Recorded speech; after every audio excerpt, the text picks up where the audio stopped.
Alors bonsoir à toutes et à tous. Alors on va démarrer le cours. Alors ici, on est parachat Chei Sarah. Mais au début de la parachat Chei Sarah, on nous rappelle le décès de Sarah. Le décès de Sarah. Et donc Abraham va faire l'horizon funèbre de sa femme, il va l'enterrer. Et ensuite, on ne nous parle plus d'Abraham. Alors bizarrement, on ne nous parle plus d'Abraham. C'est-à-dire qu'on sait qu'Abraham, il a vécu 175 ans. 175 ans et sa femme est décédée à 127, il avait 10 ans de différence, donc il avait 137 ans. Donc il a vraiment vécu 38 ans après la mort de sa femme et on ne parle plus d'Abraham. C'est quand même étonnant. Et pourquoi on n'en parle plus a priori? Parce qu'Abraham n'intéresse pas la Torah dès l'instant où il est séparé de sa femme. Ça veut dire qu'il est plus, comment on veut dire, le couple en fait, ce couple unique qui est Abraham et Sarah, c'est Sarah qui permet à Abraham d'être Abraham et Abraham d'être Sarah. Et or, comme sa femme n'est plus présente, alors la Torah ne parle plus d'Abraham et on va basculer sur un autre couple. Le deuxième couple, c'est celui de Yitzhak et de Rivka. Et comment ça se passe? Alors ici, regardez, ouvrez la page 114, donc on est au début du 24e chapitre de la Torah. Et c'est marqué Avraham Zaken Babayamim. Avraham Zaken est rentré dans les jours. Ve'Hashem berach et Avraham bakol. Et Hachem a béni Avraham dans tout. Donc il était béni dans tout, il avait une réussite dans tout et beaucoup de biens. Vayomer Avraham el Avdo, et donc il a dit Avraham à son serviteur, Zekan Beto, à Moshel Bechol Hachalo. Donc Zekan Beto, l'ancien de sa maison, à Moshel, qui était gouverneur Bechol Hachalo. C'est-à-dire qu'il gouvernait sur tous les biens d'Avraham. Avraham, il ne s'occupait pas de ses biens du tout. Il avait tout mis entre les mains de son serviteur, qui était Eliezer. D'accord? Et donc c'est marqué ensuite, Simna Yedecha Tachadirechi, mets ta main sous ma hanche, Veyeshbi Achab Hashem. Et je vais te faire jurer au nom d'Hachem, Eloké Hashamaim, le Dieu du ciel, Veloké Ares, c'est le Dieu de la terre, Hachalotikach Isha Libni Mibelot Akenani. Je ne veux surtout pas que tu prennes une femme de la maison, des filles de Canaan, des filles du pays d'Israël, Asher Anochi Yoshev Vekabo, dans lequel je me trouve, qui est l'Artsi. Mais par contre, vers mon pays, vers El Molati, l'endroit où je suis né. Donc mon pays, c'est Haran, il vivait à Haran. Molati, c'est l'endroit où je suis né, c'était Ur-Kasdim. Oui, il a vécu dans cet endroit. En fait, ça se trouve en Turquie. D'accord? Teler, tu iras là-bas, la Kartaïcha, Livni, le Yitzhak. Et tu prendras une femme pour mon fils Yitzhak. Voilà. Alors, d'abord, plusieurs questions à se poser. On sait qu'Eliezer, c'est le serviteur inconditionnel d'Abraham Avinu. Ouais. Moshel Bakol, il gouvernait toute sa maison. Ça veut dire qu'il avait une confiance totale vis-à-vis de cet homme, qui était Eliezer. Confiance totale. Maintenant, vous avez un partenaire et une confiance totale. Vous le faites jurer, vous? Vous le faites jurer? Un partenaire de travail, il dit, bon, écoute, va faire une course, tu vas me jurer que tu vas la faire. Ça n'existe pas, ça. Comment ça se fait que malgré la confiance qu'il avait en lui, il l'a fait jurer? C'est honteux de faire jurer les gens, non? Et là, on voit qu'il fait jurer, parce qu'il y a marqué un Moshel Bechol Hachalo, qui gouvernait tout ce qu'il avait. Donc, tous les biens qu'il avait, toutes les richesses qu'avait Abraham, le seul qui s'occupait de ses biens, c'était lui. Mais s'il avait tellement confiance en lui, pourquoi dans ce cadre-là, d'aller trouver une femme pour Yitzhak, il le fait jurer? C'est bizarre, ça va?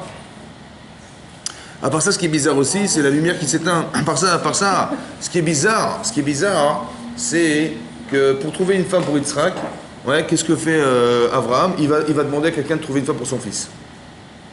Parce que bizarre aussi. C'est bizarre qu'on demande à quelqu'un d'aller chercher une femme pour son fils et que Yitzhak, il va épouser une femme qui a été choisie par quelqu'un d'autre que lui. Ok. Ensuite, il le fait jurer et il lui dit quoi? Le Dieu du ciel et de la terre.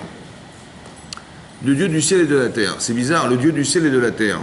Et ensuite, j'ai marqué, et plus tard, on verra que, regardez ce que va répondre Eliezer à ça. Vayomer Elav à Eved, et sur ce lui dit son serviteur, Oula il otové Aïcha l'alechet acharai. Peut-être que cette femme ne viendra pas me suivre, elle ne voudra pas me suivre, la femme que j'aurais choisie, elle reste Azot, vers ce pays. D'accord? Ashiv et bincha et haaretz asher tamisham. Donc envoie ton fils vers le pays que tu m'as indiqué, là d'où tu es sorti. Donc Abraham il sortait de Haran et il voulait absolument que Eliezer a trouvé une femme, non pas là où il habitait, mais dans le pays où il a grandi, où habitaient ses parents. Il veut absolument trouver une fille là-bas. Bon, sur ce, Eliezer il refuse. Il dit peut-être qu'elle ne voudra pas me suivre. Ça vous inspire quoi ça? Attendez, Abraham Avinu il vous demande d'aller chercher quelqu'un pour son fils. Il vous demande à vous, ça va, vous êtes contente ou pas? Ah oui. Ouais, super. Vous êtes content ou pas? Abraham Avinu, il vous dit, je vous fais confiance, allez-y, trouvez une femme. Vous savez ce que ça veut dire, la femme d'Israël? C'est la base du clan d'Israël, je ne sais pas si vous vous rendez compte de ce que c'est, donc c'est un privilège extraordinaire. Bon, vous allez refuser ou pas? Vous allez chercher des prétextes? Eh ben lui il dit non. Il dit peut-être qu'elle ne voudra pas me suivre. Ça veut dire quoi? Ben, ça veut dire comme ça. À chaque fois que c'est pas normal, c'est qu'il y a quelque chose derrière. Oui, on verra plus tard qu'Eliezer, il avait une fille, il voulait la caser. Il voulait absolument qu'Yitzhak il épouse sa fille. Donc il dit, bah non, je veux quand même pas y aller moi. Attends, moi tu me demandes à moi d'y aller, mais moi j'ai pas envie d'y aller. Vous avez compris ce que ça veut dire? Ça veut dire que j'ai pas envie d'y aller, mais j'ai envie de lui proposer autre chose. Donc c'est-à-dire qu'à chaque fois qu'il y a un refus, il y a un parti pris derrière. Vous allez voir que c'est important de le savoir. C'est marqué la Khetarai. Donc il dit, et qu'est-ce qu'il répond à Avraham? Il dit, va Emer Elav Avraham, Avraham lui dit, Ishamer Lecha, garde-toi, Pentashiv et Benishama, garde-toi d'envoyer mon fils là-bas, je veux pas qu'il sorte d'Israël. Hachem Eloké Hashamaim, le Dieu il a dit Hachem, le Dieu de mon père, le Dieu du ciel, Hachem le Kachanu Betavi, qui m'a pris, le Dieu du ciel qui m'a pris de la maison de mon père. J'ai fait tchouva, où là-bas à Haran, là-bas où j'habitais, de la maison de mon père, mais c'est le Dieu du ciel. Ou Meretz Monati du pays où je suis né, avait un cher d'Iberli. Cher d'Iberli qui m'a dit, Nishbali qui m'a aussi juré, les morts, les Aracha et Tantarezazot, à ta descendance je donnerai cette terre. Oui, Ishlach Malacho Lefanecha, il enverra un ange, son ange devant toi. Velakarta Isha Libni Misham. Il va envoyer un ange pour toi. Ça vous paraît cohérent ça? D'envoyer des anges. Dieu il envoie des anges. C'est quoi cet ange? Là c'est marqué dans Midrash Rabbah que Rivka, c'était une petite bourgeoise. Ça va, elle sortait jamais, elle ne faisait pas la vaisselle, elle n'allait jamais porter des seaux d'eau, jamais. Et tout à coup, elle s'est dit aujourd'hui, tiens, ben, pourquoi pas, je vais aller à la rivière. Ouais, je vais aller à la sorte d'eau, je ne sais pas pourquoi. Elle a dit, tiens, ben, pourquoi pas, je vais y aller. Jamais elle a été pour prendre un seau d'eau. Et elle a dit, ben, tiens, pourquoi pas aujourd'hui, je vais aller. Et elle se retrouve à la rivière, et là, elle rencontre, comment il s'appelle? Eliezer. Mais pour qui c'est qu'il a envoyé à la rivière? Ben c'est l'ange. C'est-à-dire que quand vous faites des mitzvot, vous créez quelque chose. Et c'est ce que vous créez qui va influer sur les gens que vous voulez ramener à vous. Il a dit, l'ange d'Hachem, il va t'aider, il va t'accompagner. Je ne sais pas comment ça va se passer, mais tu verras que... Et cette fille, elle a tout à coup envie d'être retrouvée là-bas, là où c'était pas prévu qu'elle aille, où elle n'a jamais été de sa vie. Mais c'est Hachem qui envoie cet ange pour lui faire dire, mais pourquoi tu n'irais pas là-bas? Elle dit, ouais, pourquoi pas, elle y va. Ça va? Ok. Et si cette fille, cette femme, elle ne désire pas te suivre, tu seras quitté de mon serment. Mais ma femme, je veux pas, mais mon fils, je veux pas que tu l'envoies là-bas. Donc il a finalement mis sa main sous la hanche et il a juré. Donc il a pris les dents. Alors Rachid expliquait, regardez Rachid. Rachid se trouve le quatrième Rashi dans la ligne de la colonne de droite, c'est marqué dans le Pasuk Zain. Hashem Eloké Hashamim, Hashem Ekachani Misham, Mi Betavi. Il a dit le Dieu du ciel qui m'a pris de la maison de mon père, le Dieu du ciel. Velo Amar Eloké Haaretz. Il n'a pas dit le Dieu de la terre. Ou le Marla, et par contre au-dessus dans le Pasuk Gimel, ou Omer Veishbiacha, ouais, Bashem Eloké Hashamim Veloké Haaretz. Quand il l'a fait jurer, il a dit le Dieu du ciel et de la terre. Et lorsqu'il lui a rappelé l'idée qui venait de la maison de son père, il a dit le Dieu du ciel sans mentionner le Dieu de la terre. Pourquoi? Amale Archav ou Eloké Hashameim Veloké Haaretz. Aujourd'hui, Hachem, il est le Dieu de la terre et le Dieu du ciel. Pourquoi? Shir Kaltiv Mipi Abriot. J'ai habitué les gens à parler d'Hachem qui était dans le ciel. Là, maintenant, tout à coup, il est sur la terre. D'accord? Il dit Aval, qui chez la Kachani mi Betavi. Et par contre, quand Hachem m'a pris de la maison de mon père, Aya Eloké Hachamim, Velo Eloké Haaretz. Il était le Dieu du ciel, mais pas de la terre. Il n'était pas connu sur la terre, Hachem. Voilà. Que les gens ne le connaissaient pas et ce nom n'était pas connu sur la terre.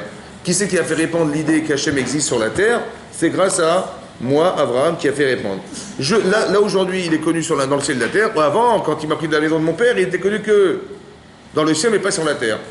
Ça va? Voilà ce qu'il a dit à Eliezer. Mais quel rapport y a-t-il entre parler d'où il vient, de la maison de son père, où là Dieu n'était pas connu sur la terre, et aujourd'hui il est connu sur la terre? Mais qu'est-ce que ça a à voir avec le fait de proposer à Eliezer de trouver une femme pour son fils? Qu'est-ce que ça a à voir?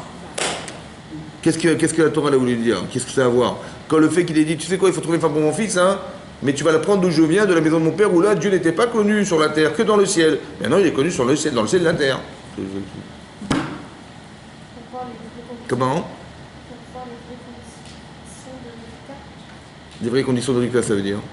Si n'était pas connu, si Hachem n'était pas connu À l'époque, à l'époque sur la terre. sur la terre, ça veut dire que en gros elle a des bonnes midotes, parce que c'est dans son cœur, c'est avec le ciel.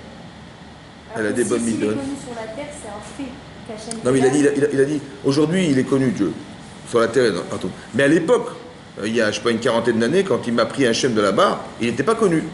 Pourquoi il a besoin de parler de ce qui n'était pas su au départ, il y a 50 ans en arrière? Vous comprenez? C'est quel rapport avec le fait qu'il propose à Eliezer aujourd'hui, alors que Dieu est connu, qu'il arrive à trouver une femme pour son fils? Je ne sais pas pourquoi il a besoin de parler de son passé et de la méconnaissance qu'on avait d'Hachem dans son passé, lorsqu'on l'a pris de la maison de son père. Qu'est-ce que ça a à voir? Ok, donc qu'est-ce qui va se passer? Donc il va accepter et Eliezer va partir. Donc ici on n'est pas sous Kyud. Vaikar Eved Asara Gemalim. Et on nous dit que Eliezer, son serviteur, il a pris 10 chameaux, Migmalé à Ardon, donc d'Adonav, de son maître.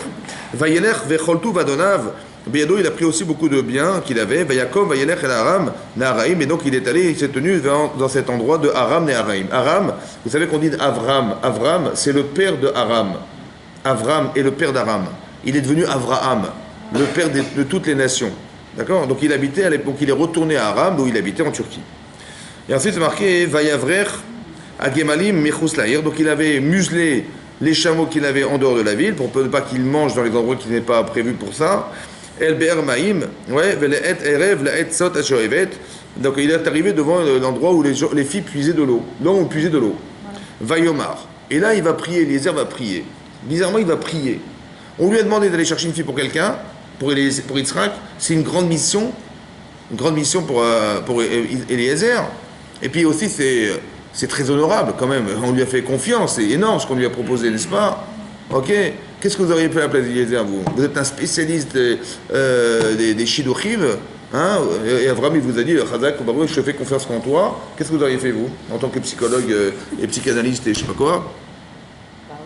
Qu'est-ce que vous avez fait? Hein? Ben j'aurais été chercher moi. J'ai dit personne d'autre que moi, il n'y a que moi. Qu'est-ce qu'il a fait ou pas? Non. Et qui c'est qui a trouvé la fille? Hein? C'est qui? Personne. Elle est arrivée toute seule. C'est incroyable, non? Ben moi j'aurais été lui, j'aurais dit mais bien sûr, je vais préparer, je vais scanner toutes les filles qui arrivent et je vais contrôler, je vais vérifier la fille qui correspond le mieux à Israël. Voilà, c'est la fille idéale pour lui. Voilà, c'est ce que j'aurais fait. On aurait tous fait ça. Non? Eh bien, il n'a pas du tout fait ça. Qu'est-ce qu'il a fait? Il a prié. C'est bizarre, hein? Vayomar, il a dit.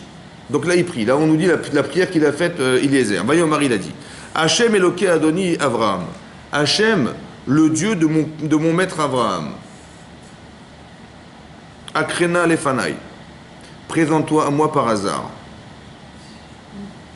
Akrena en hébreu, akré, ça veut dire mikré. Mikré, ça veut dire hasardeux, hasardeuse. De façon hasardeuse. Je t'en prie, présente-toi devant moi de façon hasardeuse. Ayom aujourd'hui. Vaaseh chesed imadoni Avraham. Et fais un acte de bonté vis-à-vis de mon maître Avraham. Ine, anochi nitzav en amaim. Voilà, je me trouve devant une source d'eau. Ubnot yenshe ayir. Et les filles des habitants de cette ville, yotzot lishov maim. Elles sortent pour puiser de l'eau. Veaya. Et voilà. Aneara asher omar elea. La fille à qui je demanderai. Atina kader. Tends-moi ta cruche. Ve'eshte, je boirai. Ve'amra, et elle me répondra, acheter, bois. Ve'gam gemalecha ashke. Et toi, et aussi à tes chameaux, je donnerai à boire. Ota ocharta le'avdecha, le Yitzhak. C'est la fille que tu auras prouvée, qui sera la femme d'Yitzhak. Uba edai, par là je saurai, qui asita chesed imadoni, que tu as fait une bonté à mon maître qui est Abraham. Voilà ce qu'il a dit. Voilà la prière qu'il a faite. Qu'est-ce qu'il a dit? Il dit viens par hasard. C'est que par hasard, c'est que par hasard. Hein? Quand les choses sont normales, est-ce que vous voyez Hachem dans la normalité des événements? Est-ce que vous voyez Hachem dans la normalité des événements? Non. Mais quand est-ce qu'on voit que c'est lui? Quand c'est anormal. C'est-à-dire que tu as une chance sur 1000 et tout à coup elle est tombée sur... Tu as pris Hachem, une chance sur 1000 et c'est tombé dessus. Donc c'est lui ou pas? Très bien. Vous savez ce que fait Eliezer? Il demande à ce qu'Hachem il lui réponde par hasard. Ça veut dire comme ça. Il a dit, il faut qu'il me demande à boire, il faut que je lui demande à boire, elle me réponde ok, et je donnerai tes chameaux. Bon, elle a une chance sur combien de répondre oui, bien sûr, il y a tes chameaux. Hein? Combien? Une chance sur combien? 0, Hein? 0, 0,0. Elle peut dire d'abord je suis une jeune fille, débrouillez-vous. Ou dire non, on ne demande pas à des jeunes filles de s'occuper de vous. Ou je sais pas quoi. Elle peut dire eh ben, si vous pouvez épuiser vous-même. Un million de réponses. Non, il faut qu'elle réponde ok et qu'elle dise il y a des chameaux. Bon. Il avait combien de chameaux? 10 chameaux. Gamal en hébreu ça veut dire qu'un gamal c'est quoi un gamal? Un chameau. Mais c'est marqué que quand Abraham il a eu Yitzhak, Vaïgamel. Pas qu'il a mangé sa gamelle. Hein. Vaïgamel, ça veut dire que il était sevré cet enfant. Il était sevré, il avait 2 ans. Il avait plus besoin de sa mère. Et donc il a fait un grand festin le jour où il a sevré son fils. Vaïgamel, ça vient de gamal, sevré. Parce qu'on sait qu'un gamal, un chameau, il boit combien de litres d'eau? Un chameau. Combien? Il boit combien? 100 litres d'eau. Et il peut rester sans boire pendant une semaine. Vaïgamel. Gamal, vous avez compris, il est sevré ce chameau. Bon, il boit 100 litres d'eau un chameau. Il avait combien de chameaux, Eliezer? 10. Ça veut dire qu'il faut qu'elle donne à boire et à mes chameaux. Ça veut dire qu'il faut qu'elle arrive à puiser 1000 litres d'eau. Be'ezrat Hashem yitbarach shemo. Bon. Et quand même, c'est un peu osé quand même. Bon, elle a combien de chances de répondre oui? Bien sûr, il y a tes chameaux. Elle a vu les 10 chameaux, elle dit oui, il y a tes chameaux. Elle a une chance sur combien? Hein? C'est impossible, vous comprenez ou pas? Si elle répond ça vraiment, c'est qu'il a eu de la chance. Hein. En fait, c'est de la chance ou c'est qu'Hachem, il a dit c'est elle? Vous avez compris ce qu'il a fait ou pas? Il dit là, tu vas prouver que c'était elle. Comment je vais faire? Je lui dis voilà, par hasard, il faut qu'elle réponde ça. Si elle répond ça, c'est sûr que c'est elle. Pourquoi il a fait ça? Pourquoi il n'a pas été cherché? Pour pas y arriver. Pourquoi il n'a pas été cherché? Et pourquoi il a prié? C'est Parce improbable. que tout vient d'Hachem, Mais il voulait pas. Mais pourquoi? Mais va chercher toi. Attendez, vous faites des mitzvot tous les jours. Vous dites pas non, voilà, je suis dans la rue, je mets mon bras comme ça et je vais dire à Hachem, je t'en prie, que quelqu'un me mette les tefilines, je t'en prie. Et j'attends. Voilà, j'ai prié Hachem, j'attends, je suis là comme ça. Non, tu vas te mettre tes tefilines toi-même. Ça va, tu fais ta mitzvah. Tu t'attends pas qu'on te les mette. Tu fais la chala, j'ai posé là, j'ai dit quelqu'un peut-être il va prélever la chala, on va voir, j'attends. Je prie Hachem. Ça n'existe pas ça. Et il voulait pas. Mais c'est pas comme ça qu'on fait. Normalement, tu dois faire ce que tu dois faire. Tu dois te réaliser dans ta vie. Tu ne peux pas te réaliser en espérant que les choses vont arriver comme ça. Il y a des taureaux. Et là, on voit que l'inverse. Il a prié Hachem, ce qui est bizarre. Pourquoi? Il voulait pas se tromper. Hein? Il voulait pas se tromper. Mais toute la vie, c'est comme ça. Toute la vie, on peut se tromper. Toute la vie, on a du etc. Toute la vie, on peut faire des erreurs. On va pas dire Hachem, je t'en prie. Mais non, débrouille-toi et fais le bon choix. Toute la réalisation de sa vie, elle est faite sur une capacité à faire des erreurs et de faire le bon choix. On étudie la Torah pour être cohérent, on travaille si vite pour être cohérente, on fait des trucs. Ben oui, c'est ça la vie, on va pas demander à Hachem tout. Justement, quand on ne sait pas et qu'on hésite, c'est là où on demande à Hachem de nous aider à faire le bon choix. C'est vrai, mais pourquoi il y a une hésitation? Bah là, il ne savait pas. Parce que c'est trouver la femme petite. Ah, c'est un truc de fou. Ça veut dire quoi? On va dire oubliez Yitzhak. Oubliez Yitzhak, c'est vrai, dans un shidour. Quelqu'un dit voilà, j'ai trouvé la femme de ta vie. Bon, sur le champ, tu as raison, elle est superbe sur le champ, mais dans 10 ans. Et puis il peut arriver des trucs dans sa vie à elle que tu ne maîtrises pas, ou à lui que tu ne maîtrises pas. Combien de paramètres il peut se passer dans la vie des gens qui vont changer la destinée des personnes? Oui ou non? Donc comment toi tu peux affirmer oui, c'est elle aujourd'hui? D'où tu sais toi? C'est possible ou pas? La probabilité est complètement fausse, vous comprenez ou pas? On n'est pas capable, on n'est pas outillé pour ça. Bon, deuxièmement, elle fait quand même la femme d'Israël. Hein. Ça veut dire que la base du clan d'Israël, c'est elle. Si c'est pas la vraie, c'est pas elle. Vous imaginez le clan d'Israël, il est bancal. Ah ben là, il va divorcer, on va trouver une autre. Ah, c'est pas possible, vous comprenez? Donc qui c'est qui peut prendre le risque de dire oui, je vais trouver. C'est prétentieux, mais c'est fou. C'est impossible, vous comprenez? C'est impossible. Donc qu'est-ce qu'il faut faire? Faut pas le faire. Il faut prier. Alors écoutez-moi bien, il y a un principe de base qu'il faut savoir. Toute ta vie, tu dois te débrouiller. Mais tu dois savoir, c'est ça qui est marqué là, que quand tu ne pourras pas te débrouiller, c'est impossible. Vous comprenez que c'est impossible? Il faut prier Hachem. J'ai pas dit qu'il ne faut pas prier avant, hein, mais il faut prier dans un cas pareil, il faut prier Hachem. C'est impossible que tu puisses prétendre que tu vas trouver cette fille. Alors laisse Hachem te proposer de le faire. Ça veut dire que dans la vie, premier principe qu'il faut retenir ce soir, c'est que dans la vie, quand tu ne peux pas, tu dis pas comment on va faire. Parce que si tu peux pas, tu vas attraper un ulcère. Tu dis, ouais, comment on va faire? Et comme ça, et c'est pas possible. Et voilà, tu vas attraper un ulcère à l'estomac. Donc Dieu, il voulait que tu attrapes un ulcère à l'estomac. C'est pour ça qu'il a créé une situation impossible. C'est ça qu'il a fait Hachem, n'est-ce pas? Pour que tu attrapes un ulcère à l'estomac. Ou pour que quoi? Non. Quand tu peux pas, c'est lui qui a organisé que tu peux pas. Alors sois intelligent et te dis-toi, si je peux pas, ça veut dire que c'est une invitation à le laisser faire. Hachem, il dit, mais laisse-moi faire. Que moi je te montre que j'existe pour toi. Et pas l'inverse en disant, mais comment on va faire? Vous avez compris ce que je veux dire? Ça veut dire qu'ici c'est pareil. Eliezer, le premier réflexe qu'il a eu, c'est pas dire, mais bien sûr que je vais trouver. Ah oui, tu as une chance sur. Oui, c'est possible que tu trouves, hein. Mais qui me garantit que ça va être elle? Tu n'en sauras jamais rien. Et de prendre le risque, je ne le prendrai pas. Donc c'est une invitation à laisser Hachem trouver. Donc il dit, bah, c'est clair, je vais prier Hachem directement. C'est-à-dire que dans la vie, il faut se débrouiller. Mais quand tu vois que Hachem, il te crée des situations duquel tu es victime, et que tu ne peux pas trouver de solution, le seul moyen de solutionner, c'est de le laisser, lui, te permettre d'accéder. Un petit peu comme, par exemple, on a dit dans la mer Rouge. On sort d'Égypte, au bout de 3 jours, on se retrouve dans la mer Rouge. Donc Dieu, qu'est-ce qu'il avait prévu? Qu'on meure au bout de 3 jours en sortant d'Égypte. C'est ce qu'il avait prévu. Ben oui, parce qu'on est sorti d'Égypte, on se retrouve dans la mer. Hein.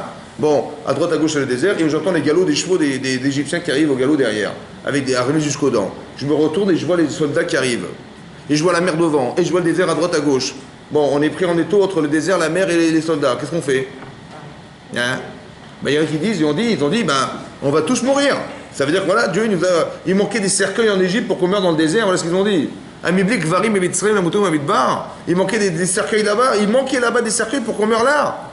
Ils disent, on va tous mourir. Voilà, c'est ça qui est marqué, c'est le constat que je fais. On va tous mourir. Et il y a des gens qui ont dit ça, il y a des gens qui ont prié Hachem. Pourquoi ils ont prié Hachem? Parce que, qu'est-ce que tu veux faire? De là, j'ai compris qu'en vérité, deux choses. Un, est-ce qu'il y a un grand Yetzirara de se rebeller contre le bon Dieu, là? Hein? Bah oui, parce que là, tu es en train de dire, qu'est-ce qu'il a fait Hachem? Nous a sortis pour rien, quoi, finalement pour rien, quoi. On aurait préféré mourir ailleurs que de mourir ici. Donc c'est une forme de rébellion. Il y a un Yetzirara derrière ou pas? Énorme? Sachez comme ça. Quand il y a un grand Yetzirara dans sa vie, c'est que ça cache quelque chose d'énorme. Pourquoi? Pourquoi c'est comme ça? Parce qu'en fait, on ne sait pas ce qu'on doit devenir. Personne ne peut dire quel est le sens de sa vie. Vous savez qui est-ce qui le sait, ça? Le Yetzirara Fat. Lui, il sait exactement ce qu'on doit atteindre dans sa vie. Et quand il voit qu'on va l'atteindre, il s'acharne pour ne pas qu'on l'atteigne. Et qu'est-ce qu'il fait? Il fait alors, rebelle-toi! Voilà ce qui t'arrive. Logiquement, tu dis, mais attends, devant moi c'est la mer, mais on va se noyer. Quoi, je vais sauter dans l'eau? Jusqu'où on va nager? Dans le désert, mais on va mourir de faim et de soif. Et derrière, on n'est pas des guerriers, on ne sait pas se battre. C'est sûr que c'est voué à l'échec, on va tous mourir. Donc il va s'angoisser la vie en sachant qu'il ne peut pas s'en sortir. Donc il dit, Sarah, tu vois, alors c'est ça qui te fait. Il est gentil avec toi, le bon Dieu. Ou tu es un rachat, il y a Dieu, il t'a fait mourir au bout de 3 jours. Bon. Ou alors l'inverse. En fait, c'est une occasion pour qu'Hachem il te montre qu'il existe pour toi 100%. Pourquoi? Parce que d'imaginer que la mer allait s'ouvrir, c'est impossible, vous comprenez? Qui c'est qui va croire que la mer va s'ouvrir? La solution, vous ne la connaissez pas. Ça veut dire qu'il y a des bas dans la vie où il y a forcément des hauts. Quand vous descendez en bas, c'est forcément que vous allez remonter, c'est obligatoire. Vous avez compris ce principe? C'est-à-dire que quand vous descendez en bas, c'est obligatoire, pourquoi? Il faut juste savoir ce principe, que quand ça descend en bas, forcément tu vas remonter. Mais ça dépend de quoi? Ça dépend de toi. Hachem, il a fait exprès que de vider ta vie pour la re-remplir. Tu vas vider ta vie pour la re-remplir. C'est-à-dire qu'il va ouvrir la mer Rouge, tu vas courir dans l'eau. Ouais, à droite à gauche, il y a une muraille. À droite à gauche, tu vas courir dans l'eau, on va te courir derrière. Hein. Et tu vas dire, mais c'est fini, ils vont nous rattraper, ils vont nous rattraper. Et tout à coup, la mer va se retourner comme les Égyptiens, et tu verras que Dieu t'a sauvé, tu vas faire la shira, tu vas chanter. Ça veut dire que derrière le fait que tu aies confiance, et que tu vas demander de l'aide d'Hachem, tu vas jamais comprendre ce qui va t'arriver parce que tu ne peux pas l'imaginer, c'est impossible. Vous comprenez ou pas? Et donc ce que tu vas vivre va renforcer l'idée qu'Hachem existe pour toi. Et quand tu vas prier Hachem dorénavant, c'est plus le même bon Dieu.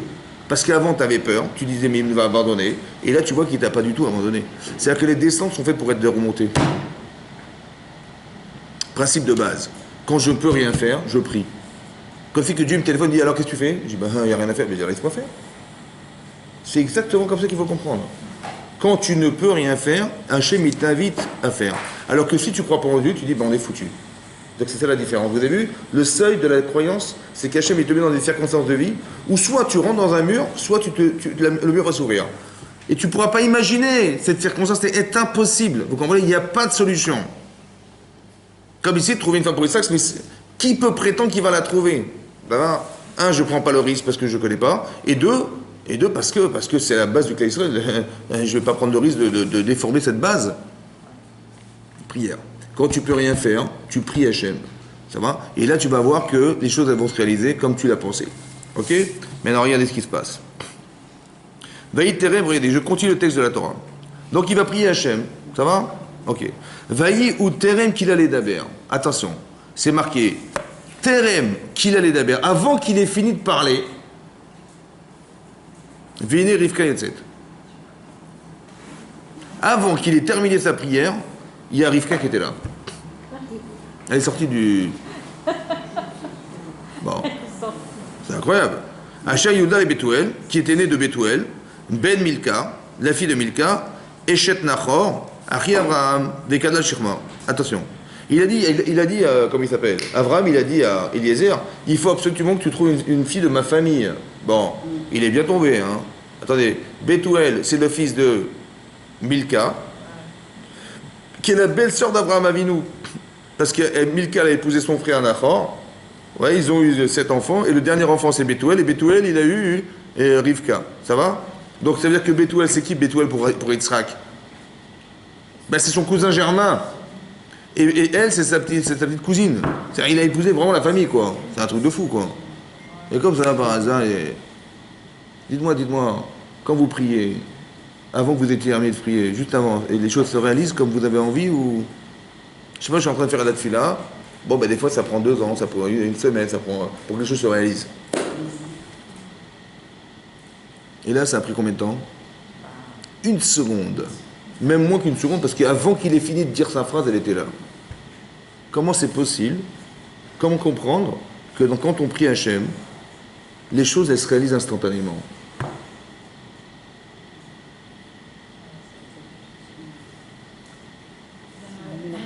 Hein? Vous avez la recette ou quoi?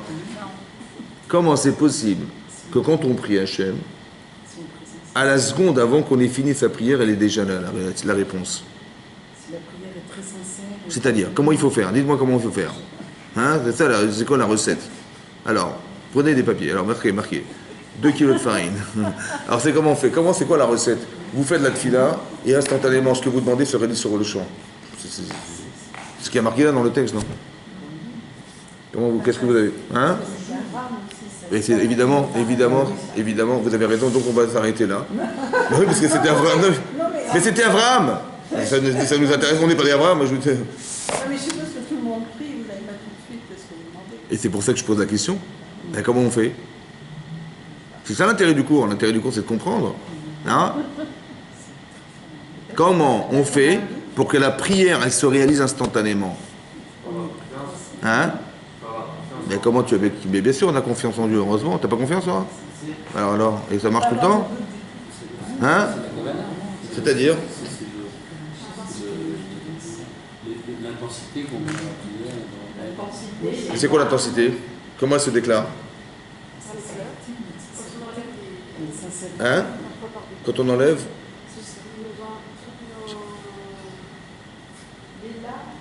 Les larmes? Et il a pleuré là, Israël, Eliezer? Non. Hein? Il n'a pas pleuré. Ouais, c'est vrai, vous avez raison, mais là, il n'a pas pleuré, là. Là, il a quand même réussi à s'effacer. Il était vraiment pour le projet du plan. C'est ça? Mais ça veut dire quoi? Et comment on arrive à ça? Attends, ici c'est marqué, ici c'est pour me dire qu'Eliezer il était exceptionnel, on lui a fait une statue à la Concorde, ça m'intéresse pas. Moi je veux comprendre pourquoi comment nous on peut comprendre ça? Comment ça nous... Ouais, mais comment ça s'explique? Comment on l'explique? Vous l'avez compris. C'est comme ça. Plus vous pensez que vous pouvez faire quelque chose, ouais, plus moins vous vous donnez le droit de le laisser faire. C'est-à-dire, comme ça. La Emouna, c'est comme ça, c'est d'expliquer. La confiance en Dieu, c'est d'expliquer. De toute façon, moi, je peux rien faire. C'est vrai ou pas? Donc, qu'est-ce que je peux faire? Rien. Je me livre complètement à Hachem et c'est lui qui va faire. Mais ça vient... C'est pas qu'il avait une confiance en Dieu exceptionnelle. Évidemment. Mais elle est construite sur le manque. Quand je dis, allez, je vais faire un petit business, mais bon, j'ai des doutes, ça va marcher ou pas. Bon, je dis, bon, mais j'ai tout préparé, hein, mais on ne sait jamais. Bon, bah, je fais appel à Hachem. Bon, bah, Hachem, il va intervenir à 10%. Ça va? Bon, mais dans ces cas-là, hein, c'est impossible qu'il ne va pas intervenir à 10%. S'il fait 10%, il ne l'attrapera jamais. Hein. Mais d'où ça vient? Ça vient le manque. C'est parce que je sais que je ne pourrai jamais trouver que je fais appel à lui. Vous comprenez ce qui va se passer? Et quand vous pensez comme ça, c'est-à-dire que l'image, écoutez-moi bien, de ce que vous espérez, qui est à 2 km, il va se retrouver à 50 cm. La distance entre ce que vous espérez avoir, de ce que nous espérons avoir, de ce qui va se réaliser, dépend essentiellement de la capacité que nous avons de le laisser faire. Vous comprenez ou pas? Plus le manque est grand, chez moi, et plus je sais que je suis dans l'incapacité à ce que ce manque-là soit comblé, et plus je lui laisse cet espace. Et donc la distance qui existe entre lui, entre l'événement que je cherche à atteindre et moi, c'est la distance et le doute. Plus vous doutez, plus c'est loin. Plus vous croyez que c'est vous alors que ça ne peut pas l'être, ça va être loin de vous. Ça va? Mais si vous dites, mais moi de toute façon je suis cohérent, je sais bien que c'est impossible, donc je me remets entre tes mains, et c'est là Hachem qui va faire que l'image elle se rapproche. Vous avez compris? Que la distance entre les événements et vous, et nous tous, c'est la capacité que j'ai de le faire exister dans l'événement que je vis. Et c'est ça qui est marqué. Avant même qu'il ait terminé de parler, elle était là, la fille. Ça veut dire, mais c'est pas possible. C'est une cohérence, c'est une coïncidence incroyable. Non! C'est que la réalité, c'est ta conception. La réalité, c'est ta conception. Plus tu conçois que c'est de l'ordre d'Hachem, de toute façon, il peut tout faire ce qu'il veut, il fait ce qu'il veut, Hachem. Et plus c'est possible que ça se réalise tout de suite. Et plus tu crois que bon, on sait jamais, je sais pas, peut-être que je suis pas gentil, peut-être qu'il m'aime pas, je sais pas, ou je sais n'importe quoi, et plus vous éloignez la chose. Vous avez compris? La Emunat Hachem, c'est de se sentir dans l'incapacité à pouvoir faire que. Par exemple, quand vous allez faire la prière, et dire on va faire plaisir à Hachem, hein, on fait plaisir à Hachem, on fait la prière. C'est ça, c'est comme ça qu'on fait, non? Ou pas? C'est pour lui faire plaisir qu'on prie? C'est pour quoi faire? C'est pour créer le lien. Mais non, vous avez vu les brachot qu'il y a là-bas? Vous avez vu les bénédictions qu'on lui demande? C'est quoi la première? Bon, la deuxième. C'est quoi la première? Hein? L'intelligence. Bon, est-ce que vous êtes tous des génies? Ça va? Il vous manque pas un peu de sechel, un petit peu de... Non? Un petit peu? Donc combien ça vous manque? Beaucoup ou pas beaucoup? Hein? Si ça vous manque énormément, vous allez sincèrement lui demander, tu dis, mais des choses, je comprends rien, je suis désolé, ou j'arrive pas à me concentrer, ou j'arrive pas à comprendre, ou je sais pas, il y a beaucoup de choses, je vais pas synthétiser les choses, j'arrive pas. Bon, plus ça vous fait mal au ventre, plus vous allez lui demander, et plus ça va se réaliser. Et je vous explique un truc. Quand on fait la mida, vous avez remarqué, je pense que vous avez remarqué, tout de suite notre esprit s'envole. Moi, ça marche uniquement quand je demande trouve-moi une place de parking. Exactement. Et là, vous la trouvez instantanément. Le parking en particulier. Ouais. Et voilà. Parce que, sur les autres trucs, ça marche pas. vous savez pourquoi? Oui, c'est uniquement Je vais vous dire pourquoi. Vous savez pourquoi? Parce qu'on doit tous avoir une place au Gan Eden. Une place de parking. Mais non. Et c'est vrai. Non mais... Mais c'est... On commence la Hamida et tout à coup, j'ai des courses à faire, j'ai des machins, j'ai des rendez-vous. L'esprit s'envole. Qui c'est qui fait que l'esprit s'envole? Mais j'ai pas envie de prier. J'ai pas envie de penser à autre chose. J'ai pas envie de penser à autre chose, je me concentre, je suis venu à la synagogue, j'ai fait doler et je viens et tout à coup je commence la vida et tout mon esprit se volatile, on s'envole. Comment c'est possible? Mais j'ai pas envie de penser à autre chose. Et c'est pas le moment de penser à autre chose. Et je pense à autre chose. Qui c'est qui pense pour vous? Yitzhara. D'accord? C'est un ange spécial qui vient, il veut couper le lien en fait. Il veut couper le lien. Mais c'est vrai que c'est intéressant à quoi je pense, c'est important. Mais c'est manifestement moins important que ma prière. Parce que je suis capable de... Donc qu'est-ce qu'il faudrait faire pour que ma prière ne soit pas déconnectée d'Hachem? Comment il faut faire? Hein? Il faut quoi? Vaincre, mais Chazak. Il faut avoir des buts spéciales, il faut être des anges. T'es un ange toi, non? Non? Montre-moi tes ailes, Comment on fait alors? Comment on fait? Se sentir concerné. Chazak, ça veut dire comme ça. Plus j'ai mal au ventre pour ce qui me manque, et plus je sais que ça passerait que par lui, j'ai plus d'Yitzhara. Par exemple, si Chadvé Shalom, vous connaissez quelqu'un qui est malade, mais gravement malade, bon, et vous priez pour lui que sa guérison elle se rapproche, etc. Est-ce que vous pensez, tiens, cet après-midi, il faut que j'oublie de dire au réparateur de réparer la machine à laver? Ça n'existe pas, vous comprenez pas? Ça veut dire que plus le manque, il est profond chez vous, et plus vous êtes concentré à vous rattacher d'Hachem. Et sinon, non. Ça veut dire que le baromètre de la nécessité que j'ai de prier, c'est mon Yetzer Hara. Si je ne sens pas la nécessité, automatiquement vous allez vous envoler ailleurs. Automatiquement. Hein. Mais si vous êtes concerné par, ça veut dire qu'il faudrait réfléchir avant, dans chaque bracha, quels sont les manques que j'ai dans ma vie. Par exemple, est-ce que vous avez envie de faire teshuva? Ben oui ou non? Ben sinon, hop, l'esprit s'envole. Est-ce que vous avez qu'Hachem vous pardonne de vos fautes? Ben oui. Est-ce que vous avez besoin d'avoir une parnassa? Bon, la réfoua shalema, etc. Ben, si ça ne vous concerne pas, vous allez voir votre esprit va s'envoler. Donc j'ai besoin nécessairement de savoir que c'est quelque chose que je ne contrôle pas. Ou bien que c'est un manque chez moi, et ce manque, plus il est profond, plus vous allez vous attacher à Hachem, parce que c'est lui la solution, et moi, on a dit ça, c'est comme ça. Donc le baromètre de la nécessité de prier, elle est dépendante de ça. Et si aussi le Yitzhara s'applique sur nous, c'est que forcément on n'est pas dans la nécessité. Ça n'existe pas, quelqu'un qui sait que quelqu'un est malade, profondément malade, il va penser à autre chose, ça n'existe pas. Donc c'est que le baromètre du Yetzer, c'est la nécessité de comprendre que ce que je le demande profondément ou pas. Mais en vérité, pourquoi? Parce que le lien, il s'est fait comme ça. Vous avez compris? Et même Hachem, il a créé des manques que pour ça. Il a créé des petits problèmes, des manques personnels, que pour qu'on arrive à lui demander, tu peux m'aider? Que pour ça. D'où j'ai su ça? D'où j'ai su? Hein? Parce que c'est marqué dans la Torah comme ça. Lorsque Paro est mort, Parashat Shemot, on a été l'accompagner dans sa dernière demeure. Et là-bas, c'est marqué qu'ils ont crié vers Hachem pour sortir d'Égypte. Au bout de 210 ans d'esclavage, ils ont commencé à prier Hachem pour sortir d'Égypte. Vaishma Hachem et Tsarakatam. Hachem, il a entendu leur cri.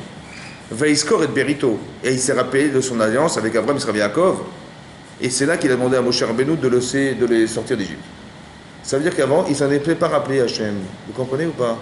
Vaiskor Elohim et Berito. Il s'est rappelé de l'alliance. Ah tiens, mais c'est vrai, j'avais complètement oublié que les Bnei Israël sont en grande souffrance en Égypte.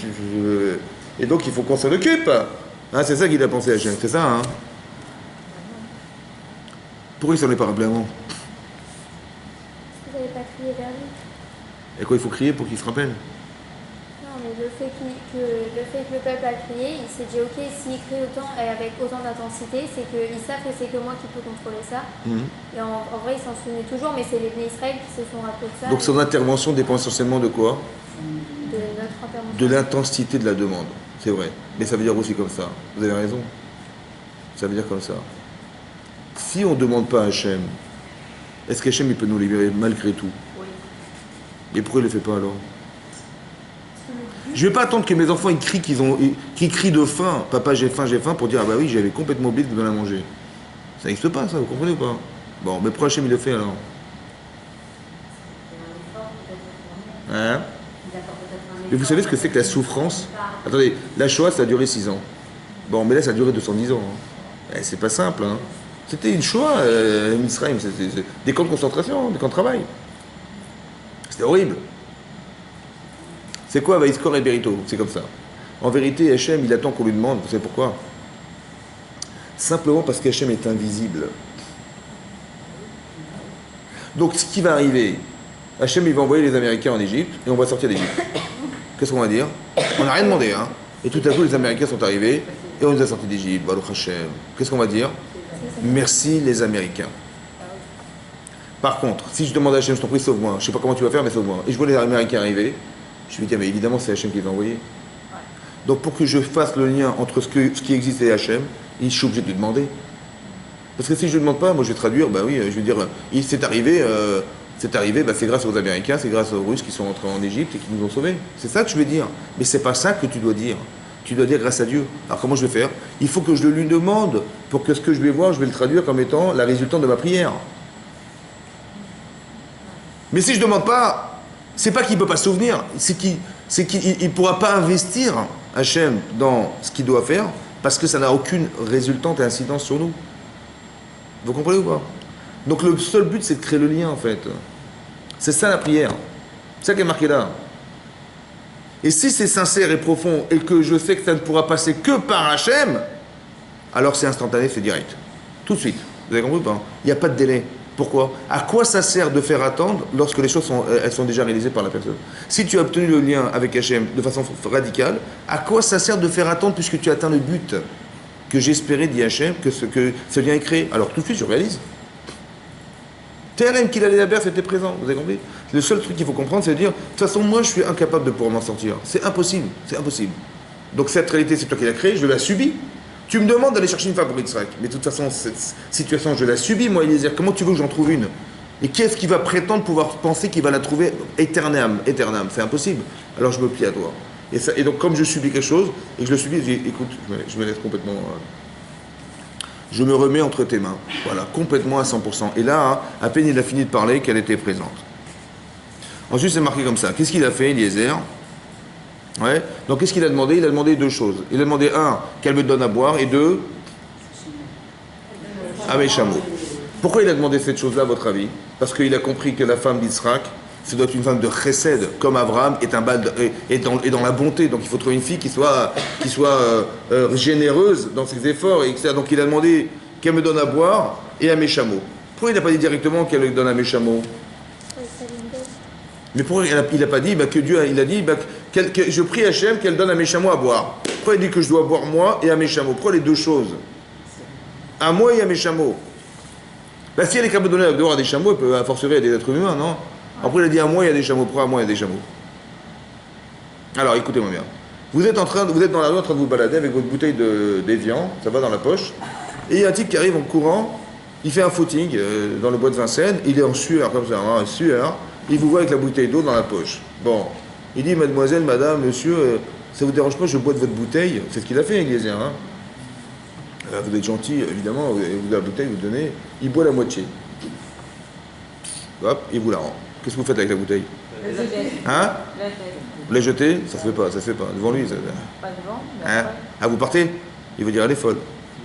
Attends, elle me connaît pas, peut-être j'ai la gale, j'ai pas des maladies, et elle part avec la bouteille. Hein? Vous laissez, j'ai pas la gale. Non, mais je lui laisse la... J'ai pas la gale. Hein? Qu'est-ce que vous faites alors? Je donne à mes chameaux. Pas les vôtres, hein, les siens. Vous avez compris ou pas? Ça veut dire qu'elle a trouvé une astuce pour ne pas lui faire honte. Et ne pourra pas être prise pour une idiote. Mais instantanément, elle a dit ça. Comment elle a fait? Elle est intelligente, hein? Hein? Comment elle a fait? Il y a deux styles d'intelligence. Il y a l'intelligence pure. Il y a des gens qui ont une intelligence mais exceptionnelle. Ou alors, une intelligence émotionnelle. C'est-à-dire qu'elle était tellement gênée vis-à-vis de lui, elle ne savait pas comment s'enrager, qu'instantanément, elle a trouvé la solution des chameaux. Il faut qu'elle me dise à moi et à mes chameaux.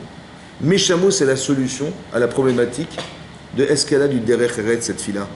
Est-ce qu'elle est intelligente? Je veux savoir. Alors je lui demande à boire, voilà, j'aurais bu. Après, je lui rends la bouteille. Je dis, qu'est-ce que tu fais avec? On va voir comment tu vas raisonner. Vous avez compris ce qu'il a fait? C'est pour ça qu'il a demandé deux choses, à boire et à mes chameaux. Parce que la solution, c'est les chameaux. Il n'a pas seulement cherché une fille qui est gentille, intelligente. Il veut une fille intelligente et une fille qui soit de chesed, une fille qui a de l'empathie vis-à-vis des autres. Et c'est ça qu'il a voulu. C'est ça qu'il a cherché. Mais ce qui est bizarre, devant le Rav Lopian, il a dit ce qui est bizarre, c'est qu'il n'a pas mentionné du tout la Yirat Shamaim. Une fille, elle est gentille, mais elle ne fait pas Shabbat, on ne mange pas cachère. Comment on va se marier avec elle?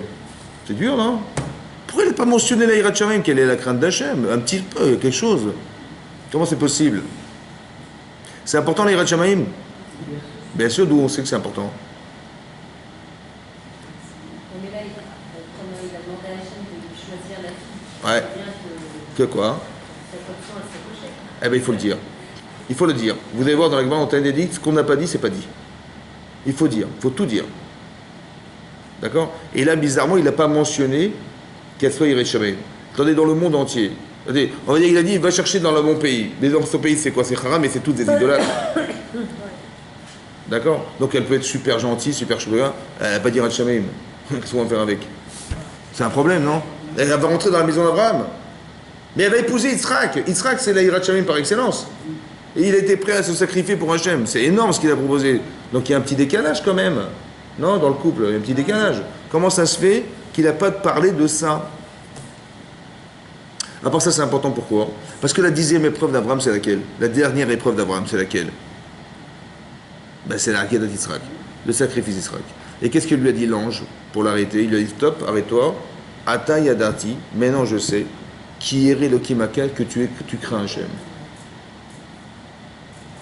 Donc c'était important la Yirat Shamayim. Quand Abraham il est parti en Égypte, vous vous rappelez qu'Abraham il est parti d'Israël parce qu'il y avait la famine, hein? Il est arrivé en Égypte, et là il a dit à sa femme, dis-leur que tu es ma sœur, sinon ils vont me tuer.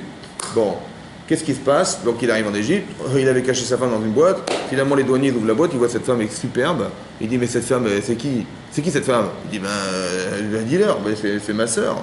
Il dit c'est ma sœur, il dit oui c'est mon frère, il dit ah d'accord, heureusement on va la prendre, on va la donner au roi.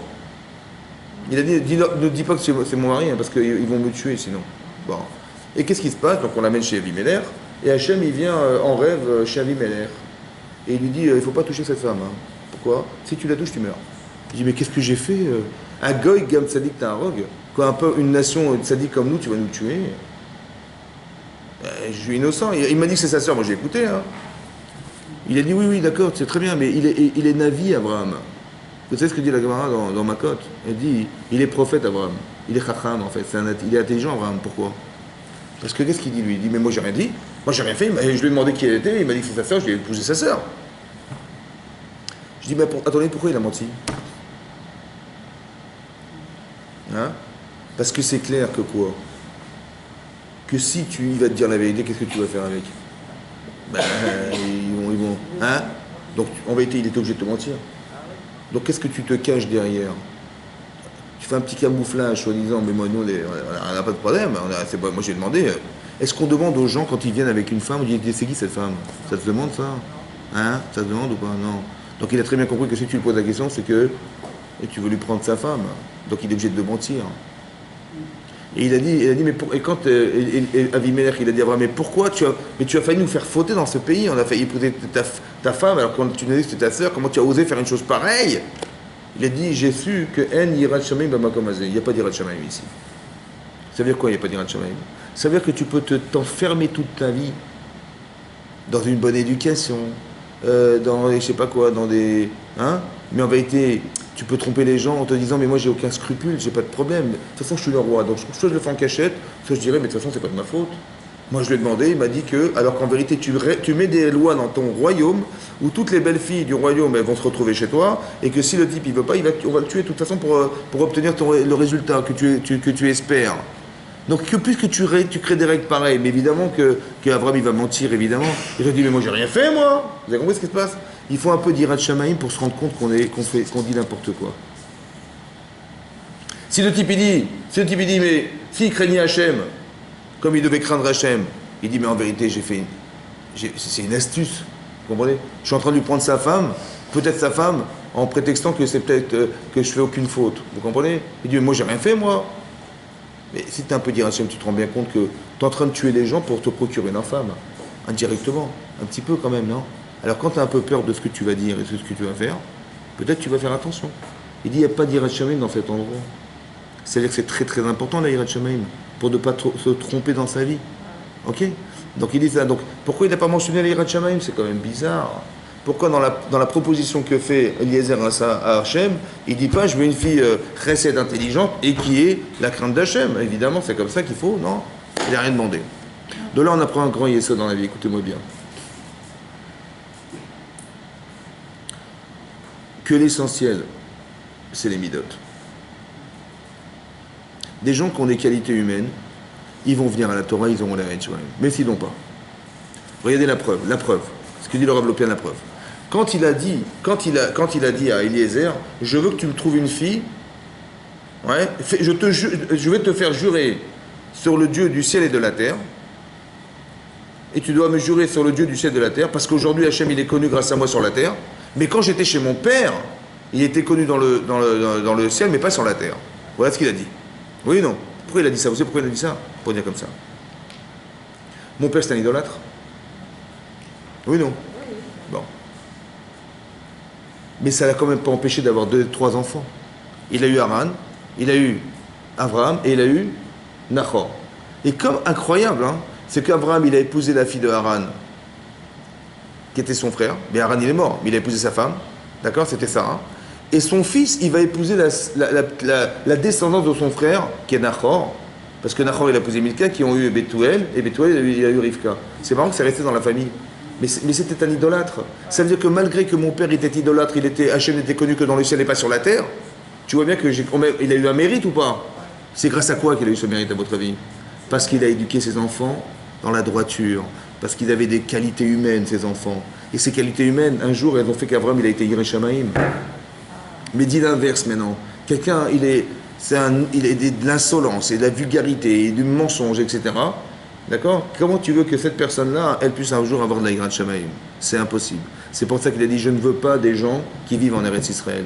Parce qu'ils viennent de Eretz Kenan. Eretz Kenan, qui est-ce qui a hérité de Eretz Kenan? Qui c'est qui a hérité? C'est Cham.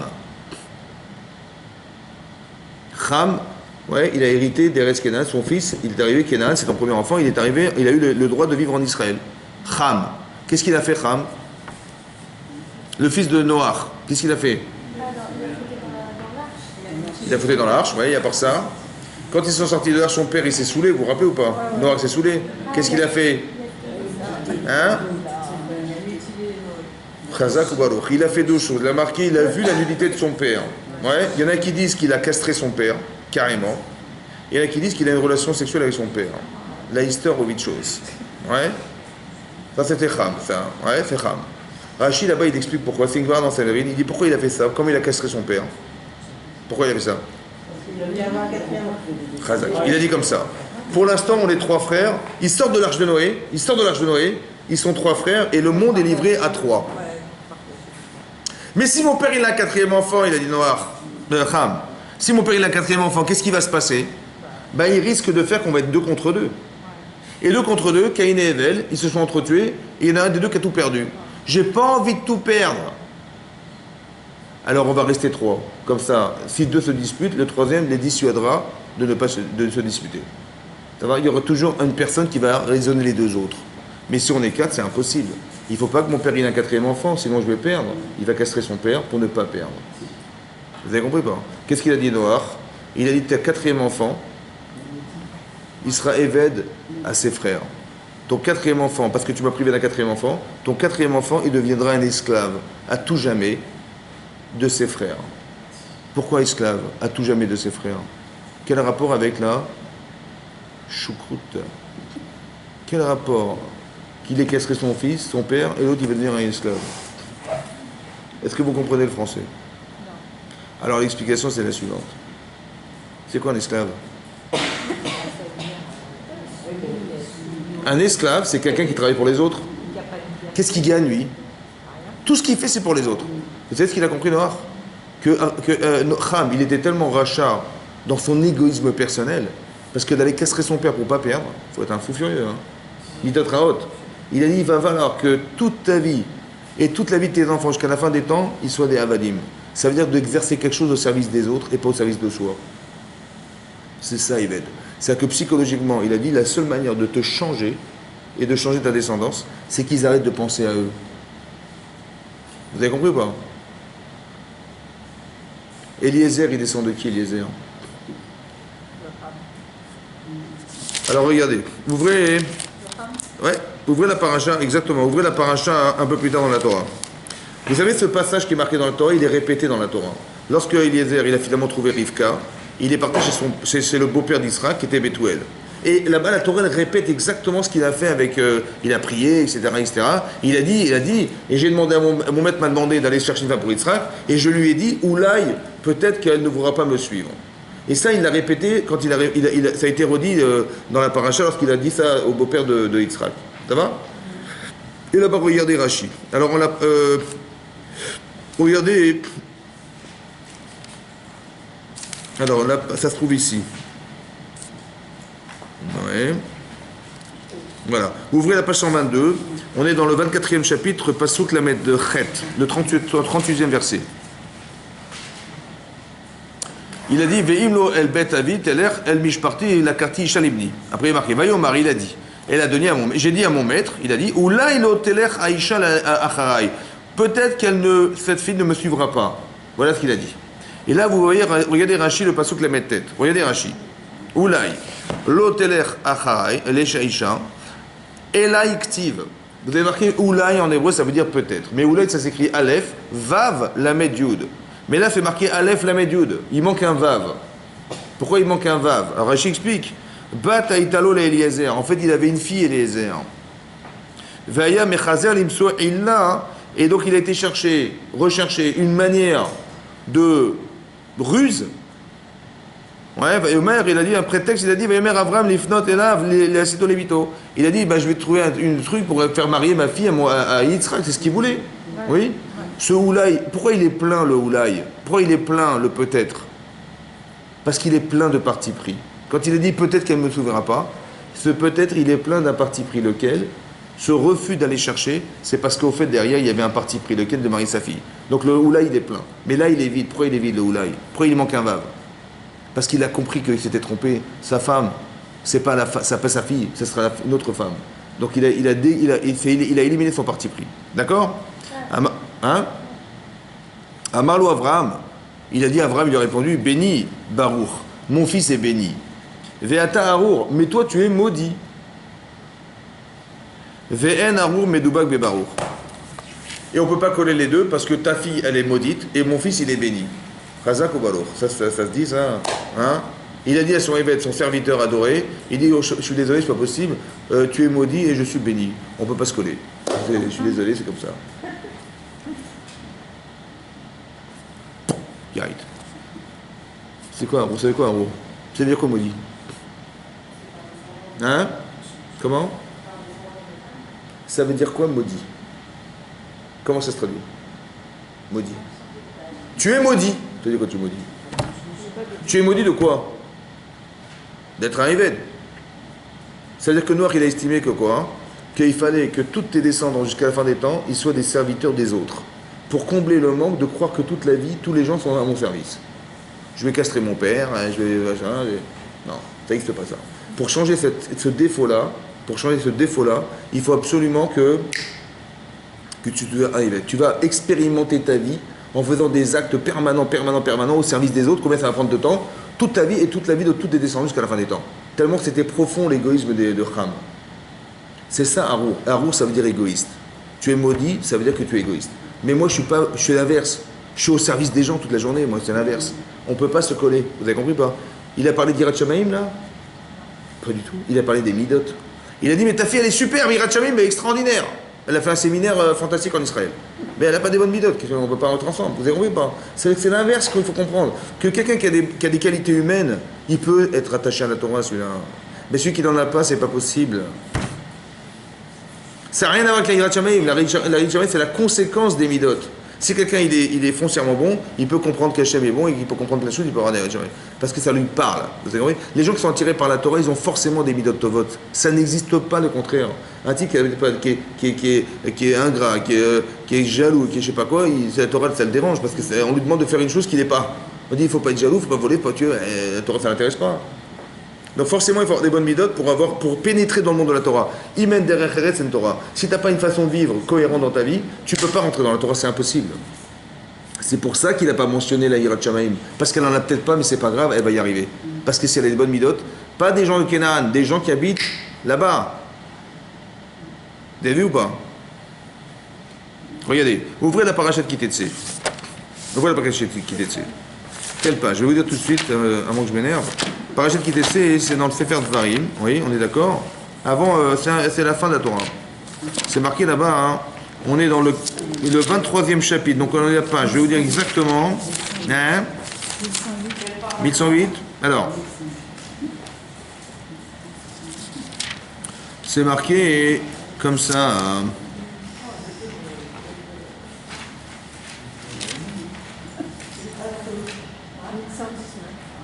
1116. Chazak Obalo. 1116. Le 6 inversé. C'est le 9 inversé, c'est un 6.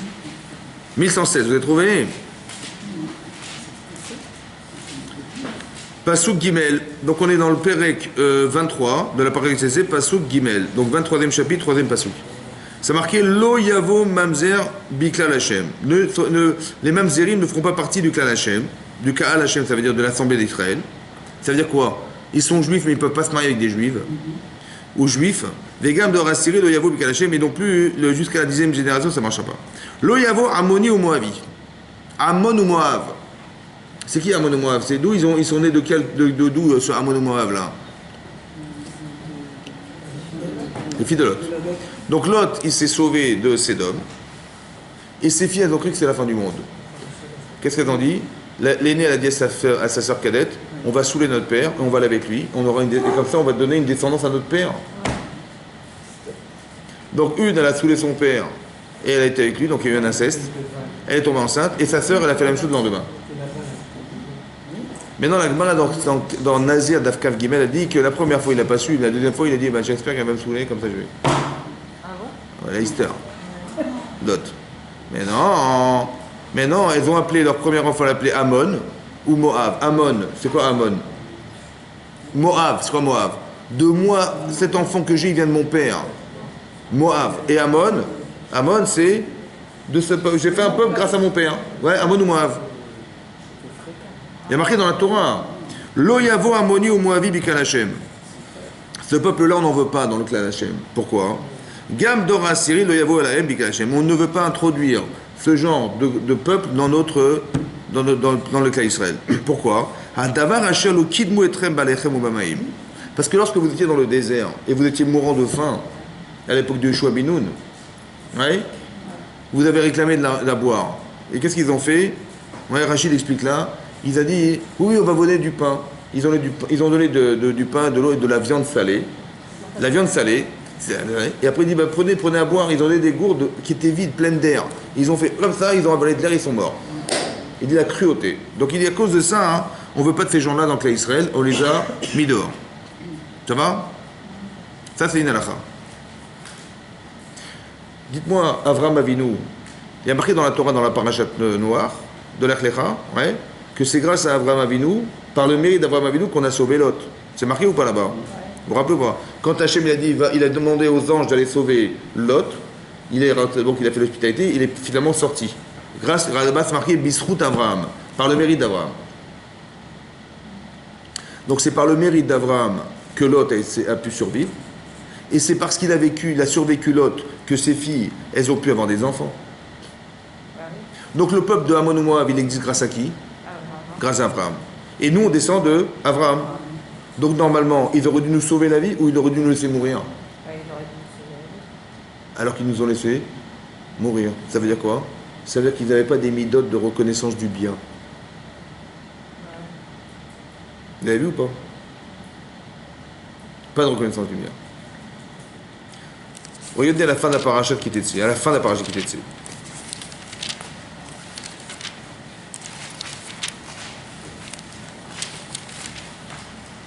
C'est marqué page 128, 1128. C'est marqué là-bas, hein? Zachor, souviens-toi, Pasuk Zain, Yud Zain, le 17e verset de la paracha. Zachor, souviens-toi, et Asher Asalecha Amalek Baderer. Souviens-toi de ce que tu as fait Amalek dans le chemin. Besetrem et Mitzrem lorsque vous êtes sortis d'Égypte. Asher Karecha Baderer, il t'a rencontré par hasard dans le chemin. Vaïzane Becha. En fait, il a coupé les circoncisions de tous les juifs qui étaient, tous les faibles, tous les gens qui étaient sortis du clan Israël parce qu'ils avaient fait des fautes et ils étaient happés par la colonne de nuée, il leur coupait la bride mina. Donc, gens cruels, d'une cruauté incroyable. Ouais, on sait que aussi au Bataclan, ils ont fait ça, il paraît. Voilà, l'histoire. Et toi, le clan Israël, tu es aïev et agéa, tu es fatigué et assoiffé. Velo yare Elokim. Et tu ne crains pas Dieu. Et là, Rachid explique que tu ne crains pas Dieu ne revient pas sur le clan Israël, mais revient sur Amalek. Parce qu'Amalek, il ne craignait pas Hachem. Et c'est marqué sur la suite, c'est marqué à la fin, c'est marqué Timche et Zechar Amalek. Tu dois effacer le souvenir d'Amalek. Mitachat Hachem dessous le ciel, l'Otishka n'oublie pas. Ça, c'est la paracha de Kitetse. On a une mitzvah d'effacer le souvenir d'Amalek.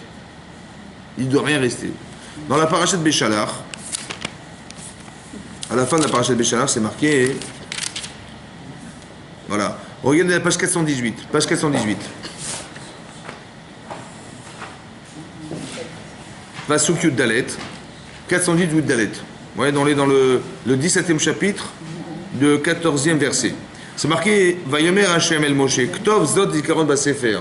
Inscrit ce souvenir dans le livre de la Torah. Vesim beozne Yoshua, et place-le dans l'oreille de Yoshua. Ki macho emche et zechar Amalek. Que effacé, j'effacerai le souvenir d'Amalek. Mitachat Hashamaim, dessous le ciel.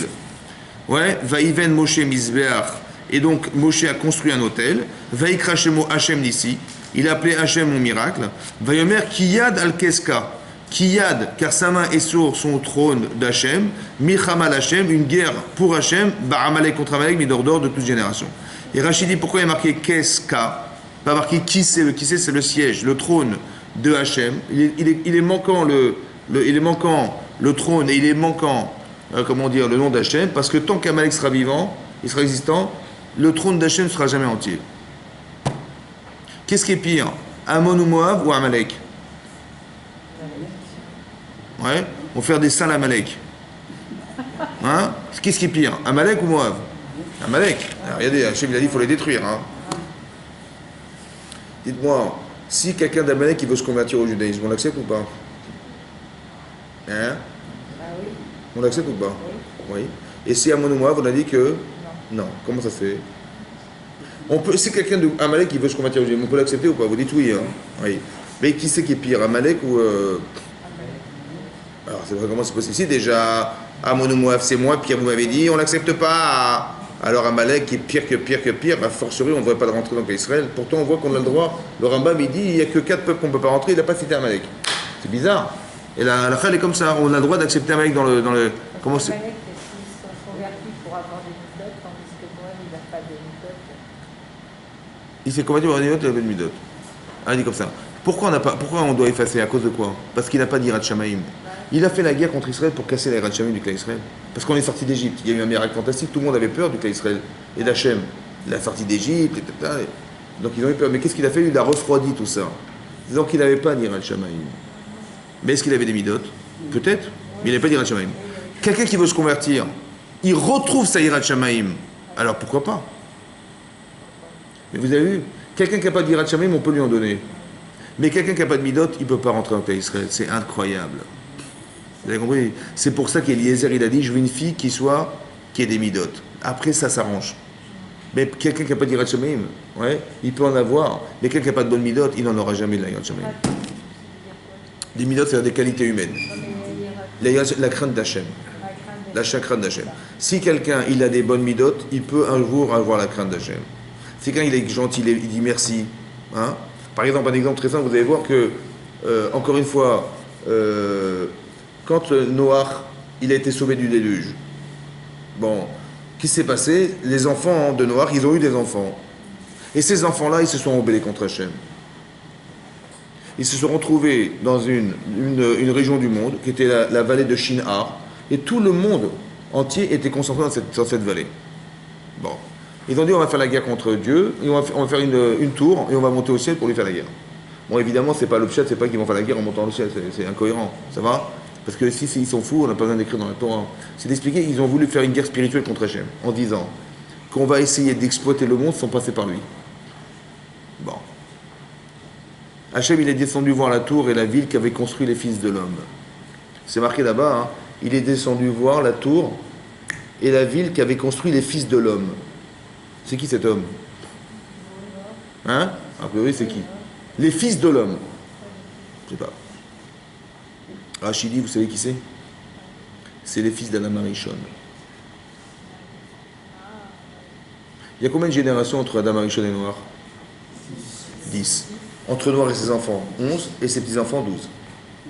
C'était les fils de l'homme. Quel rapport avec les fils d'Adam Arishon? Alors Rachid dit comme ça. Quand Hachem a demandé à Adam Arishon, dis-moi, pourquoi tu as mangé du fruit de la connaissance du bien et du mal? Qu'est-ce qu'il a répondu à Adam? Il dit, moi? Mais c'est ma femme. La femme que tu m'as donnée, qui m'a poussé. Ouais. Asher, Aïcha, Asher, Nathalie m'a dit, c'est la femme que tu m'as donnée. Bon, est-ce qu'on lui a donné une femme pour qu'il fasse des avérotes avec? Non. On lui a donné une femme pour qu'il évolue avec. Qu'est-ce qu'il a fait, lui? Il a dit, non, non, c'est pas moi, c'est la femme que tu m'as donnée. Il était Kafoui Tova. Ça veut dire qu'il a renié le bienfait qu'on lui a donné une femme. Il dit, vous savez ce qui est marqué là-bas? Que parce qu'il a pensé qu'on n'était pas reconnaissant vis-à-vis d'Hachem, ses petits-enfants, dans la génération de Noach, ils ont renié Hachem, en disant, parce que les rescapés du déluge, c'est qui? C'est leurs parents. Donc ils sont là grâce à qui? Grâce à leurs parents et grâce à Dieu. On veut dire, mais grâce à Dieu, on est vivant, mais tu te rends compte, toute la génération a disparu, c'est effroyable. Ils auraient dû être reconnaissants et dire merci Hachem. Ils ont fait l'inverse. Mais comment ça se fait ils se sont rebellés contre Hachem alors qu'ils auraient dû reconnaître la bonté d'Hachem? Comment ça se fait? Vous savez pourquoi? Parce que dans leur cœur, il manquait une case, la reconnaissance du bien, qui avait été... L'origine de ça, c'était Adam Arishon. Vous comprenez ou pas? Ça veut dire qu'en vérité, si quelqu'un n'a pas des midotes, il peut renier le bon Dieu. C'est facile. Parce que si tu ne sais pas dire merci, tu n'apprends pas tes enfants à dire merci aux gens, à dire merci à Hachem, tu verras tes enfants, un jour, ils vont oublier Hachem. Pourquoi? Parce que si tu n'as pas de reconnaissance du bien, ou tu n'en parles pas autour de toi, Adam Arishon, il a dit, mais c'est la femme que tu m'as donnée. Donc il n'a pas été reconnaissant du bien qu'on lui a procuré cette femme. Dans sa tête, il manque une case. Laquelle? La reconnaissance du bien. Donc quand il va parler à ses enfants, il ne dira pas à ses enfants, dites merci aux gens, dites merci, remerciez les gens qui vous servent. Il n'y a pas ce discours. Et les enfants, ils ne vont pas non plus l'avoir, et les petits-enfants non plus, les petits-enfants non plus. Jusqu'à quand? Jusqu'à Noir. Il y a Noir, non plus, etc. Jusqu'à ce que les gens ils vont se dire, vous imaginez que parce que je ne sais pas dire merci, je vais me rebeller contre le bon Dieu un jour. Parce que je ne reconnais pas le bien que ma femme me fait un jour, je vais engendrer que je vais accoucher, les enfants que je vais accoucher, ils vont avoir des midotes pareilles. Vous avez compris pourquoi d'avoir des qualités humaines, c'est fondamental? Plus que l'Aïrat Shamaim. Parce que si tu n'as pas des bonnes notes, comment tu veux espérer un jour reconnaître qu'Hachem, il te fait du bien? L'essentiel de l'Avodat Hachem, elle est articulée sur ça. Que grâce à Dieu, on vit grâce à Dieu. Donc grâce à Dieu, il t'arrive ça, grâce à Dieu, tu as des enfants, grâce à Dieu, tu es marié, grâce à Dieu, etc. Grâce à Dieu. Mais si tu ne reconnais pas ça, mais comment tu vas envisager le minimum de servir à Kadosh Baruch Hu? C'est pour ça qu'il faut avoir des midot tovot, il faut avoir des bonnes qualités humaines, reconnaissance du derech, du savoir-vivre. Parce que si on n'a pas ça, comment voudriez-vous imaginer qu'on puisse un jour reconnaître qu'Hachem existe? C'est impossible. Dès l'instant où on est rachat, c'est quelqu'un qui pense qu'à lui, il va forcément annihiler l'existence de Dieu parce que Dieu le dérange. Je ne vais quand même pas me subordonner à une supériorité au-dessus de moi. Non, c'est moi qui domine, c'est moi qui dirige. Vous avez compris? Et ça, c'est rachat, ça. Comment? Cette personne qui est égoïste, c'est Teshuva. Tant mieux. Mais elle fait toujours parce qu'elle a des bonnes midotes. Ah bon? Ouais, parce que sinon, c'est ça qu'il a dit. Peut-être qu'en fait, je ne sais pas. Mais il faut qu'il y ait des circonstances qui vont faire qu'elle change la personne. Et après qu'elle change, là, on peut envisager que. Mais si elle est déjà construite pour reconnaître le bien ou faire du bien autour d'elle, c'est sûr qu'après, elle va pouvoir automatiquement reconnaître qu'Hachem existe. Mais l'inverse est faux. C'est pour ça qu'Eliezer, il n'a pas cherché une fille, parce qu'il savait bien qu'elle était toute idolâtre, c'est évident. Mais ce qu'on attend d'elle, c'est qu'elle ait comment dire, de l'ambition intelligente, qu'elle ait de l'empathie vis-à-vis des autres. À quel point il faut qu'elle me puise une tonne de flotte. C'est jusque-là qu'il a espéré.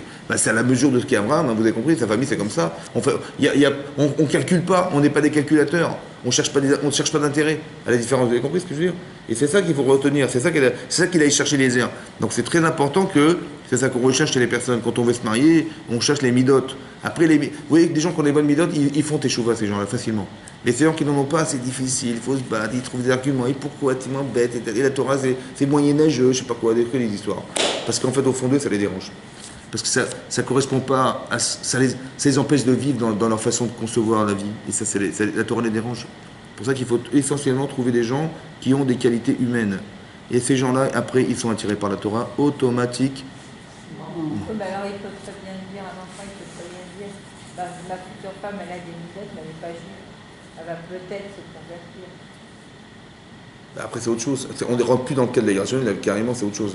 Et je parle que normalement, il faut rentrer, bien sûr qu'on est dans un cadre, mais quel style de personne on côtoie parce qu'on a peur aussi d'être influencé, malheureusement. Mais il faut savoir s'extérioriser pour les autres. Et dès l'instant où on fait ça, on ressemble, entre guillemets, à Kadosh Baruch Hu. Et comme on lui ressemble, alors on est attiré parce qu'il nous ressemble. Vous avez compris? C'est ça qui va se passer. Et Hachem va nous aider parce qu'on est bienveillant, parce qu'on est des gens qui produisent, qui construisent autour de soi. Donc Hachem, il a besoin de ces gens-là, mais l'inverse, des gens qui sont égoïstes, qui pensent que le monde a deux sens que pour soi-même. C'est exactement l'inverse de ce qu'Hachem il est. Ça ne peut pas coller, vous comprenez? C'est pour ça que, essentiellement, ça, elle est...